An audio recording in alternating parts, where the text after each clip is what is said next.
안녕하십니까. BTV 주간종합뉴스 시작합니다. 내년 총선을 앞두고 지역에 출마할 후보들이 민심 끌기 전략을 펼치고 있습니다.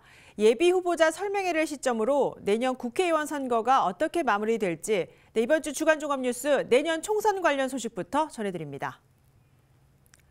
국민을 위한 정치, 민주주의에 꽂힌 선거. 하지만 이 선거에 앞서 이뤄지고 있는 선거제도의 개편은 과연 이 민주주의의 정신을 담고 있을까요? 이 선거 때마다 바뀌는 선거제도, 과거 기억부터 되살려 보겠습니다. 첫 소식 김진중 기자가 보도합니다.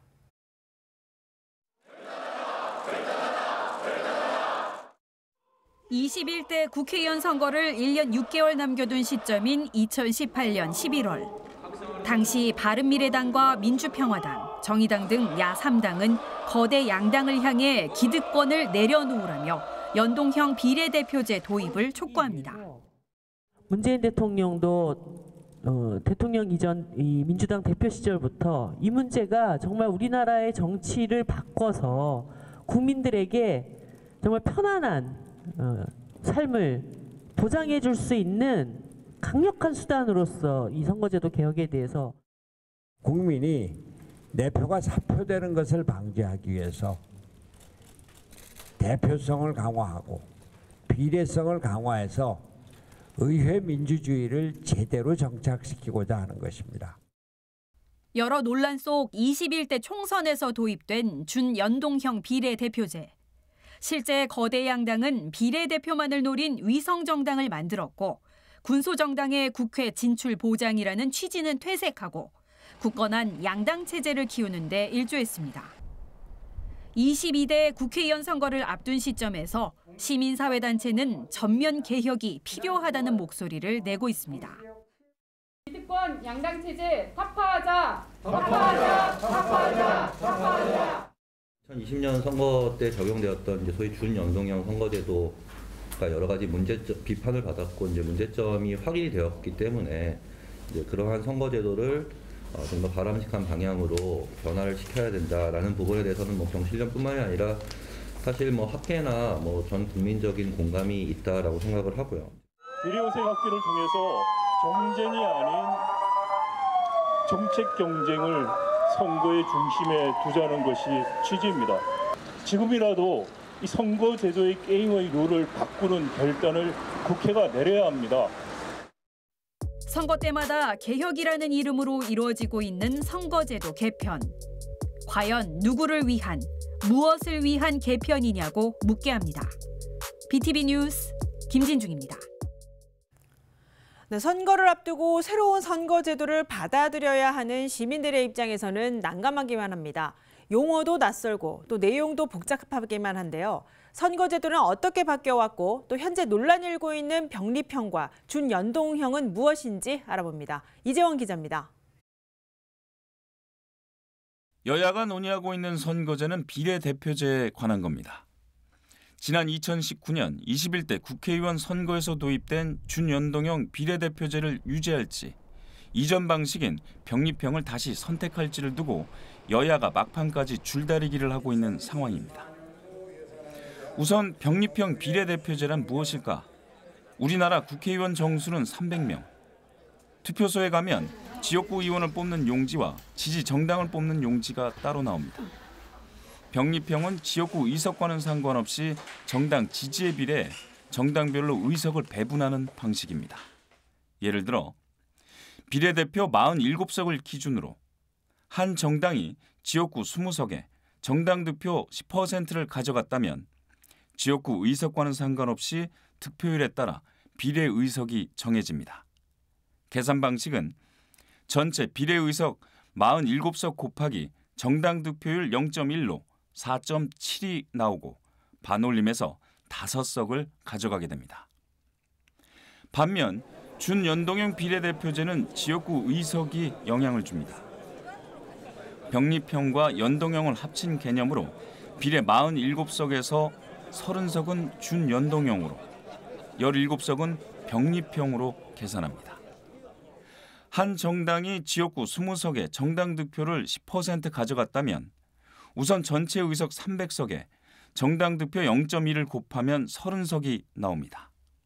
30석에서 지역구 20석을 빼면 10석, 이를 50%로 계산하면 5석이 나옵니다. 여기에 병립평인 17석에 정당 지지율 0.1을 곱하면 1.7, 반올림에서 2석이 배분됩니다. 이렇게 계산한 준연동과 병립을 합하면 총 7석의 비례대표 의석을 가져가게 됩니다. 준연동형은 계산 방식이 복잡하지만 지역구 의석이 많은 거대 양당은 원칙적으로는 비례를 가져갈 수 없기 때문에 소수 정당에도 기회를 준다는 취지가 있습니다. 하지만 2020년 총선 당시 거대 양당이 비례대표를 배출하기 위한 위성 정당을 만들면서 이 취지를 무색하게 만들었습니다. 비례대표제는 지난 1963년 6대 국회의원 선거에서 처음 도입됐습니다. 당시에는 지역구만 뽑고 지역구 의석 비율에 따라 비례를 배분했습니다. 1972년 유신 헌법 공포 이후 구 10대 국회를 빼면 지역구 정당별 후보자 득표율에 따라 비례 의석을 가져갔습니다. 현재 지역구와 비례를 따로 뽑는 1인 2표제는 2004년 총선에서 처음 갖춰졌습니다. 이때부터 시작된 병립형 비례대표제는 지난 20대 총선까지 이어집니다. 21대 국회의원 선거에서 먼저 거론된 것은 100% 연동형이었습니다. 기존 선거구제는 소선거구제의 특징상 1위 후보를 제외하면 모두 사표가 되기 때문입니다. 그만큼 당선자의 대표성이 떨어지고 거대 양당의 양극 현상이 더 심화된다는 우려입니다. 소수 정당 지지자의 목소리도 사표와 함께 증발해버리기 때문입니다. 하지만 거대 양당의 견제 속에 결국 준연동형으로 결정됐고 현재에 이르고 있습니다. 결국 선거제라는 공은 다시 국회로 넘어갔습니다. 유권자의 다양한 목소리를 담아내자는 취지를 살릴지 기존 방식으로 회귀할지 유권자의 귀와 눈이 집중되고 있습니다. BTV 뉴스 이재원입니다. 네, 이런 가운데 국회의원 선거 선거구 획정위원회가 지역별 선거구 획정안을 발표했습니다. 전국 단위로 선거구역 일부를 조정하고 통합하는 등 위원들이 의견을 수렴한 결과를 국회에 제출했는데요. 서울도 일부 선거구 획정안이 나왔습니다. 관련 내용 전해드립니다. 국회의원 선거구 획정위원회가 선거구 획정 결과를 국회에 제출했습니다. 분구와 통합, 구역 조정 등 지역별 인구수에 따라 선거구를 조정한 겁니다. 그 결과 전국에서 분구는 6곳이 추가됐고 6개 지역은 선거구를 합쳤습니다. 또한 구역 조정과 선거구 경계도 조율했는데 국회의원 의석수에는 변동이 없습니다. 서울도 일부 지역 선거구를 조정했습니다. 종로구와 중구는 인구 하한선 기준에 따라 종로 중구로 묶어 한 선거구로 조정하고 현재 중구 성동 갑을 지역을 성동구 갑과 을 지역으로 획정안을 올렸습니다. 노원구는 갑을 지역을 합칩니다. 현재 노원 갑 지역인 월계동과 공릉동, 을 지역인 노원구 하계, 중계동 일대를 노원 갑 선거구로 통합하고 기존의 병 지역은 노원 을 선거구가 되는 겁니다.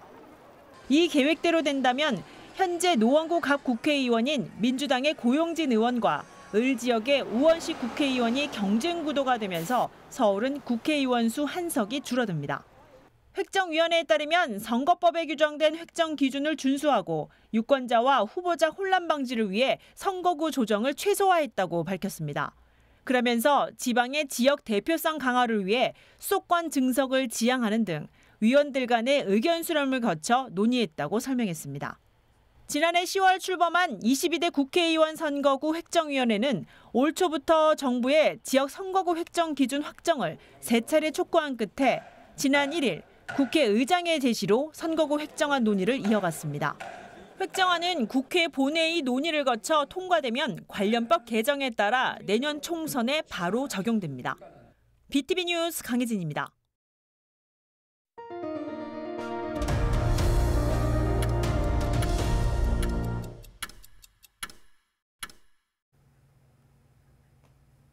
네, 다음은 자치구 소식입니다. 심각한 저출산 문제 해결을 위해 서울의 자치구마다 여러 정책을 펼치고 있습니다. 이 저출생 정책 가운데 공공산후조리원이 등장했는데요. 그동안 서울에서는 송파구 단 한 곳뿐이었는데 최근 서대문구에도 문을 열었습니다. 서주환 기자가 취재했습니다. 서울 송파구에 있는 공공산후조리원, 전국 최초의 구립시설입니다. 이용 기간은 기본 13박 14일, 송파구 주민은 190만 원, 타 지역 주민은 209만 원에 이용할 수 있습니다. 지난해 서울시 평균 산후조리원 이용료 410만 원에 비하면 절반 수준입니다. 민간 산후조리원과 비교했었을 때 전혀 뒤처짐 없고 훨씬 더 좋은데 가격도 저렴하고 아무래도 공공이다 보니까 더 잘 돌봐주실 거라는 믿음 때문에 선택을 하게 되었습니다. 송파와 같은 공공산후조리원이 이제 서대문구에도 생겼습니다. 서울에서는 두 번째, 이번 달에 문을 연 품에 가득입니다. 내부는 산모실 12개와 신생아실 2개, 모유수유실과 교육실, 마사지실 등으로 구성됐습니다. 특히 산모실 2곳은 장애인 산모만을 위한 방으로 정해놔서 공공성을 높였습니다. 운영은 실제 민간 산후조리원 사업을 하고 있는 전문업체가 위탁받았습니다. 이용료는 2주에 기본 250만 원, 서대문구 1년 이상 거주 주민은 20% 할인되고 그중 차상위 계층이나 한부모 가정 등은 반값만 내면 됩니다. 최소한 이 문제를 해결하기 위해서 중앙정부도 노력하고 있지만 지자체 차원에서도 같이 노력을 해야 된다고 생각을 하고 있고 서울 전 지역에 있는 25개 구에도 하나씩 정도는 만들어져야 되지 않겠는가 생각합니다. 공공산후조리원에 대한 사회적 가치는 점점 더 높아지고 있습니다. 국회에서는 자치구마다 하나씩 의무로 설치하자는 관련법 개정안이 발의된 상태입니다. 하지만 여기에는 각 지역별로 현재 민간 산후조리원이 넘쳐나는 곳도 있고 부족한 곳도 있다는 점. 막대한 건립 예산 대비 실제 혜택을 받는 수혜자는 제한적이라는 점 등으로 인해 부정적인 평가들도 존재하고 있습니다.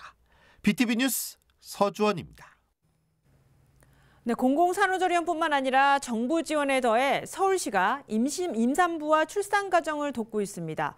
어떤 지원을 하고 있는지, 그리고 자치구 단위에서 특화된 임산부와 출산가정 지원은 무엇인지 취재했습니다. 지난 4월 서울시는 저출생 문제 해결을 위한 지원책을 발표했습니다. 먼저 올해 7월부터 소득 기준에 상관없이 난임 부부의 시술비가 지원됐습니다. 이후 9월부터 임산부의 산후조리 경비 100만 원과 육아휴직 장려금도 최대 240만 원 지원했습니다. 6개월 이상 서울에 거주하는 임산부는 매달 70만 원의 교통비를 지원하고 지하철과 버스를 포함한 대중교통 등의 임산부 배려 공간도 조성했습니다. 검사비와 아이돌봄 서비스도 확대됐습니다.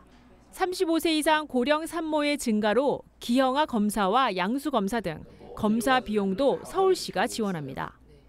사촌인의 친인척이 포함된 조부모 돌봄 비용과 둘째 이상 출산 가정의 돌봄 서비스도 지원하는데 소득에 따라 본인 부담금이 있습니다. 이 같은 정책에 구청이 지원하던 출산 지원책은 자연스레 서울시에 흡수됐고 지역의 보건소가 임신 전후 관리를 돕습니다. 출산 전 건강검진은 물론 각종 지원에 대한 상담 지원으로 출산 준비가 수월해지고 있습니다. 이렇게 와보니까 미래 임산부들을 위한 많은 이런 지원들도 있고 또 바우처도 있고 그리고 심지어 구강검진까지 해준다고 하니까 저는 굉장히 지금 앞으로도 좀 자주 와야겠다는 생각이 들고 네이버를 이용할 게 아니라 지자체 이런 보건소나 이런 데 와서 상담을 하면 생각보다 많은 도움을 주는구나 이런 걸 오늘 알았어요. 특화된 출산 지원책을 마련한 자치구도 있습니다. 25개 자치구 가운데 둘째까지 출산 장려금을 지원하는 곳은 강남과 중구, 영등포구 3곳입니다. 특히 강남구는 올해부터 둘째를 출산한 가정에 첫째, 둘째 합쳐 400만 원을 지원하는 차별화를 뒀습니다. 출산 지원을 위한 조례를 제정함과 동시에 보건소 내부를 모자병원과 같은 원스톱 시설에서 임산부를 관리합니다. 여기에 정부의 난임부부 지원 외에 구 자체 예산으로 난임 치료비를 1회 지원하고 있습니다. 또 서울에서 처음으로 남성 난임 검사 비용을 강남구청이 지원하는 등 자체 예산 2천만 원을 편성한 겁니다. 남성 난임 원인을 해결하기 위해서 이제 정밀 검사 지원을 하고 있는데 강남구에는 협약 의료기관이 4개소가 있습니다. 그래서 그 의료기관에서 남성 난임자들의 이제 정액 검사나 혈액 검사 그리고 PCR 검사 등 여러 가지 정밀 검사를 실시해서 원인을 파악을 해서 난임 극복을 해결하고자 서울시 최초로 실행하고 있습니다. 올해 9월부터 시작된 서울시와 자치구의 출산 육아 혜택. 내년 9월 첫 돌을 맞이하는 아이 1명의 가정에는 약 1,500만 원 상당의 현금이 지원되는 셈입니다. BTV 뉴스 강혜진입니다.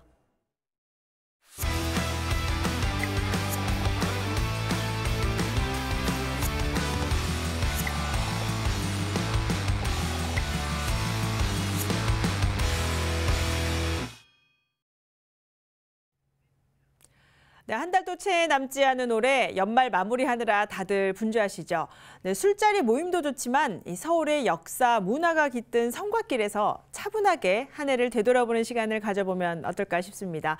네, 저희 주민통신원이 이 지역의 명소를 직접 취재했습니다. 종로구를 담당하는 김정민 통신원을 화상으로 연결해서 알아보겠습니다. 네, 김정민 통신원 나와 계십니까? 네, 안녕하세요. 네, 반갑습니다. 정말 오랜만에 이 종로구 행천권 성곽마을 소식을 전해주시는데요. 이곳에 이색적인 정원이 생겼다고 들었습니다. 먼저 어떤 곳인지부터 자세히 전해주시죠. 네, 정말 깜짝 놀랐습니다. 아들과 함께 저녁 산책을 나갔다가 반짝반짝거리는 게 뭔지 궁금해서 무작정 들어가 보았는데요. 세상에 별천지가 따로 없더라고요. 종로구 교남동 행천권 성곽마을에 크리스마스 트리로 단장한 페어리 힐이 조성되어 많은 분들의 관심과 사랑을 받고 있습니다. 오늘 여러분들과 함께 요정의 마을로 떠나보시죠. 네, 이 페어리 힐, 해석하면 요정의 정원, 또 요정의 언덕을 뜻하는데 정말 굉장히 좋아 보입니다. 어떻게 꾸며져 있는지 궁금합니다. 네, 이곳은 기존의 건물이 철거되고 새 건물 건축 전에 잠시 비는 시간을 활용해서 정원을 만들었는데요. 크리스마스 트리를 좋아하는 아들에게 좋은 추억을 만들어주기 위해 트리에 관심을 갖게 되었고 다른 분들에게도 어릴 적 소중한 추억 같은 동화 속 요정들의 사는 마을로 초대하기 위해서 정원을 기획하게 되었답니다. 문을 열고 나가면 다른 세상으로 나갈 것 같은 신비한 문도 있고 숲속을 걷다가 거울 속에 비친 나를 우연히 만나게 되면 흠칫 놀라기도 하고 타오르는 장작을 바라보면서 불멍의 세계로 빠져드는 휴식 같은 시간이 되기도 합니다. 네, 이 낮보다는 밤이 정말 더 아름다울 듯합니다. 이 시민들에게 개방하는 시간이 정해져 있다는데 어떻게 됩니까? 네, 각종 SNS에 입소문이 나면서 정말 많은 분들이 이곳을 찾고 있는데요. 2023년 12월 31일까지 월요일을 제외하고 오전 11시 30분부터 오후 8시까지 운영합니다. 입장료는 없고요. 커피나 음료도 판매하지 않습니다. 바로 근처에 마을 주민이 운영하는 카페가 있으니까 이용하시면 되겠습니다. 다만 우천시에는 개장하지 않으니 일기예보를 참고하시면 되겠습니다. 네, 이 행천권 성곽마을 취재차 직접 다녀오셨는데 정확한 위치가 어디인지 자세히 설명을 좀 해주시죠. 네, 영상을 보시고 궁금해하시는 분들이 많으실 텐데요. 예, 정확하게는 사직터널의 위쪽이고요. 왼쪽으로는 딜쿠샤, 오른쪽으로는 홍남파 가옥과 아주 근접한 거리에 위치하고 있습니다. 행천권 성곽마을의 야경과 숨겨진 볼거리를 함께 찾아보시죠. 네, 이 곧 크리스마스 연휴가 다가올 텐데요. 네, 서울 성곽마을 야경과 함께 페어릴 방문도 함께 해보시면 좋을 듯합니다. 취재하느라 고생 많으셨습니다. 네, 감사합니다.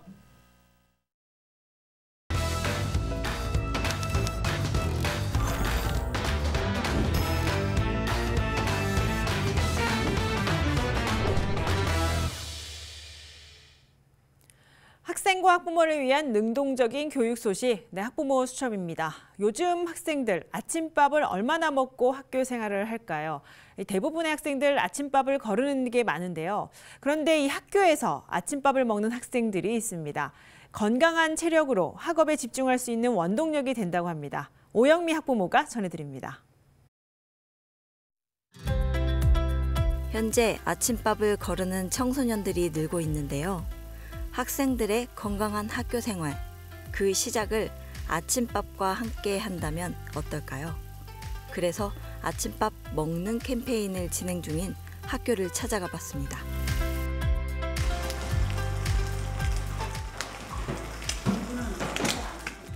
네, 우리 학교 학생들에게 매일 아침 이렇게 아침 맞이를 하고 있습니다. 저랑 닮았다는 이야기도 있습니다. 아침밥을 제공하는 학교에 재학 중인 재학생의 이야기를 들어봤는데요. 감사하죠. 저희 때문에 아침 일찍 오셔갖고 이렇게 아침 준비해 주시고 하니까는 감사하다고 생각해요. 저희 먹고 싶은 재료 있거든요. 그 재료를 저기 뒤에 게시판에 써가지고 다 원하는 거 사주시기도 하고, 또 저희가 원하지 않았는데도 좋은 재료나 아니면 또 소스 이런 것도 잘 주시기 때문에 너무 감사하다고 말씀드리겠습니다.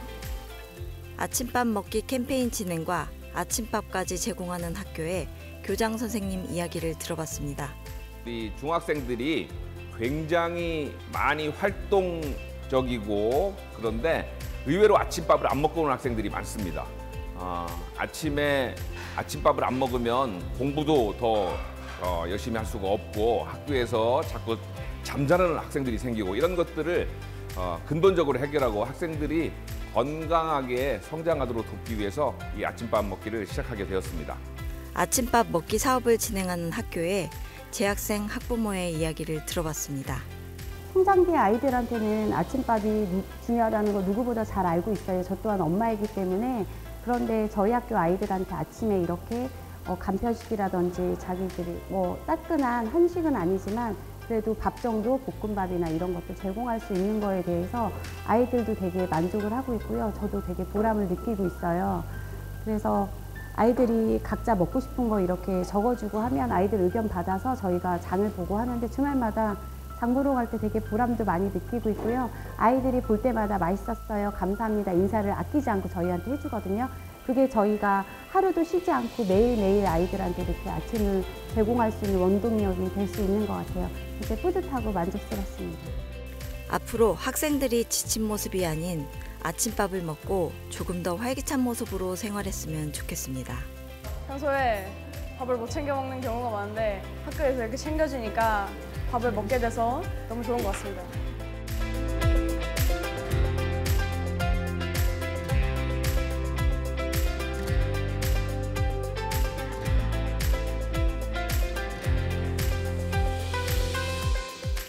지금까지 학부모 수첩의 오영미였습니다. 네, 이번 주 소식은 여기까지입니다. 다가오는 12일부터 내년 4월 10일 날 치러질 국회의원 선거 예비후보 등록이 시작됩니다. 어떤 인물이 지역 일꾼이 될지 궁금하기도 하지만 관심 없는 유권자도 꽤 많습니다. 네, 무엇보다 중요한 건 누가 되든 여론이 아닌 지역 주민들이 직접 뽑는 만큼 좀 더 관심 갖고 소중한 한 표 행사하시기 바랍니다. 네, 저희는 다음 주에도 지역에 있는 소식으로 열심히 발로 뛰는 뉴스로 전달을 해드리겠습니다. 건강한 주말 보내시기 바랍니다. 시청해주신 여러분 고맙습니다.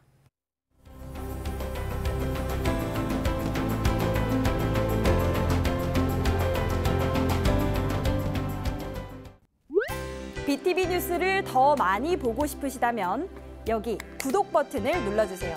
추천 영상도 누르면 바로 재생됩니다. 또 다양한 서울 소식을 보고 싶으시다면 휴대폰에서 가지 앱을 다운로드해보세요. 저희 BTV 뉴스를 시청해주셔서 감사합니다.